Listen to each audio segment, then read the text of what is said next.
আসসালামু আলাইকুম, সবাই কেমন আছেন? অনেক দিনের স্বপ্ন নিজের একটা কারখানা হবে। নিজের কারখানাতে ব্লক এবং বাটিক, তারপর স্টিচ, বিভিন্ন ধরনের ওয়ান পিস থ্রি পিসের কাজ করব। আলহামদুলিল্লাহ ফাইনালি কাজটা শুরু হয়ে গেছে। খুব শীঘ্রই আমরা কাজটা নিয়ে চলে আসতেছি, যেমন ব্লকের থ্রি পিস এবং বাটিকের থ্রি পিস, স্টিচের থ্রি পিস, বিভিন্ন ধরনের থ্রি পিসের কালেকশন আমাদের নিজস্ব প্রতিষ্ঠানে করা থাকবে, নিজস্ব কারখানায় তৈরি করা থাকবে। ইনশাআল্লাহ সবাই পেয়ে যাবেন।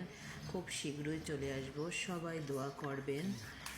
হ্যাঁ, এটা হচ্ছে আমার পেজে দেওয়া থাকবে, আমার পেজে পেয়ে যাবেন। আমার পেজের নাম হচ্ছে মামস কুটির। এই মামস কুটির পেজে গেলে অনেক কিছু পেয়ে যাবেন, বিভিন্ন ধরনের তৈরি জিনিস। তারপরে এখানে বিভিন্ন ধরনের ট্রেনিং সেন্টারের কাজ শেখানো হয়, বিভিন্ন ট্রেনিং করে থাকতে পারবেন। আমরা এখানে অনেক ধরনের ট্রেনিং করাই।